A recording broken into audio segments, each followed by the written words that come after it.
As the doctors learn more about this disease, well, Americans are learning more about it by seeing the faces and hearing the stories of those who've made it through this virus. I just kind of started having just little sniffles. It was barely even like at the level of like cold symptoms. I had a slight dry cough and a slight fever, but otherwise I didn't really experience any symptoms. Mayor, thanks so much for being on. How are you feeling? I'm feeling shocked, of course, for getting this news. I actually feel well, having some mild symptoms.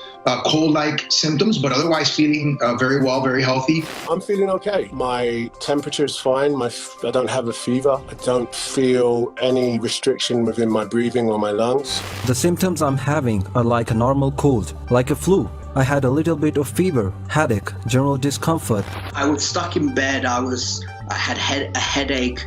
I just generally feeling unwell. I was getting better from the flu, and that's when I got hit with pneumonia. So you're not taking any kind of medication? At some point, the virus you just get over it, and it's just kind of like a cold or flu in that sense? In that sense, from what I understand, yes. 80% of people who do get coronavirus will have mild to no symptoms. I'm fine. Things are going well. Just in isolation, no fever, no symptoms as of right now. I've had no symptoms. I suppose really I'm just a carrier. I didn't have a stuffy nose, didn't have a sore throat. No, the fever was high, but no body aches, no chills, no sweating. And after about 8 or 9 hours, the fever was gone. Most people don't know they even have it. You seem to be very calm through all of this. Is there any reason then are people overreacting, do you think? People are probably a little more worried than they really need to be. And if you're a healthy adult individual, there's no reason to think that you should experience any symptoms beyond what might be a mild cold or flu. Many patients say the most grueling part of being infected is the isolation. Okay, now I want to be clear with you. I did not, my team did not cherry pick those interviews to try and just show you the most mild cases. I told my team, I want you to find every person that claims to have had this that appeared on television, and that is what we found. We didn't find anyone saying it was the most tragic illness they've ever had. Now, I do not want to undermine the fact that there are most definitely people dying. And there are most definitely people that are very sick. All I'm pointing out is there is also a large group of people, and for some reason, all of those stepping in front of cameras and people that we recognize, whether they're famous, actors or basketball players. In fact, Tom Hanks, who has been with his wife Rita Wilson in Australia, has been tweeting out to us after they were both diagnosed. And he tweeted this: "Hey folks, good news. 1 week after testing positive in self-isolation, the symptoms are much more the same. No fever, but the blahs. Folding the laundry and doing the dishes leads to a nap on the couch. Bad news. My wife, at Rita Wilson, has won 6 straight hands of gin rummy and leads by 201 points. But I've learned not to spread my Vegemite so thick. I traveled here with a typewriter, one I used to love. We are all in this together. Flatten the curve. Hanks."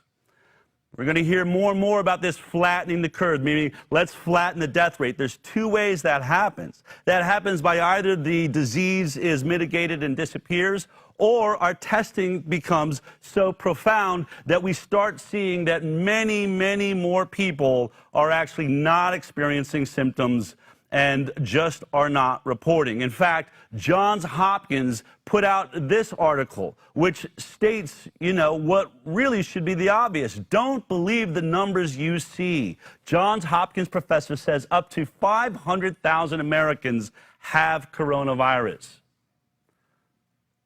Don't believe the numbers when you see, even on our Johns Hopkins website, that 1,600 Americans have the virus, he said. No, that means 1,600 got the test, tested positive. There are probably 25 to 50 people who have the virus for every one person who is confirmed. He added, I think we have between 50,000 and 500,000 cases right now walking around in the United States.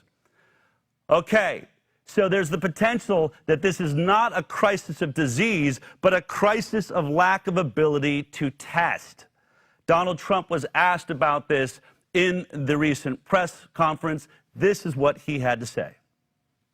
We inherited a very obsolete system. This was a system that was out of date, obsolete, or it was a system that was never meant to take care of the kind of quantity, the number of people that we're talking about, millions and millions of people. If you go back in years past, like even recently with the flu, nobody had tests before. They didn't test the entire nation to see whether or not they had flu. They got the flu, they got better. Hopefully they got better, that was it. Now all of a sudden they do this very complex testing. What we've done is we've broken it down, we've broken up the system, but it was obsolete, and or you could say it was also a system that just wasn't meant to handle the kind of volume that you're talking about. We've rebuilt it into a system that for the future will be a very good system if you want to go this route. Very interesting ending, I think, to that statement. And what he's saying is we had an archaic system. No one ever has decided to test everyone that dies of an upper respiratory illness in America. You know, there are tens of thousands of people that die of the flu every year. We have never tested all of those tens of thousands of people. In fact, those numbers are just models too and assumptions. Now remember, people that are already suffering from upper respiratory illness or are going through chemo are at severe risk of any infectious disease, whether it's a simple mild cold, the flu, or coronavirus 19. What we have got to ask ourselves, and he makes the point, we have had to build a brand new system that has never existed before. We had an archaic system. Well, now we are building that system. We have better test kits and the ability to process tens of thousands of these tests per day, okay? And he said, and so in the future, we will be able to handle this in a way that we were not designed to before. But he points out, if you want to head in that direction, I actually think he is sending us a message right there.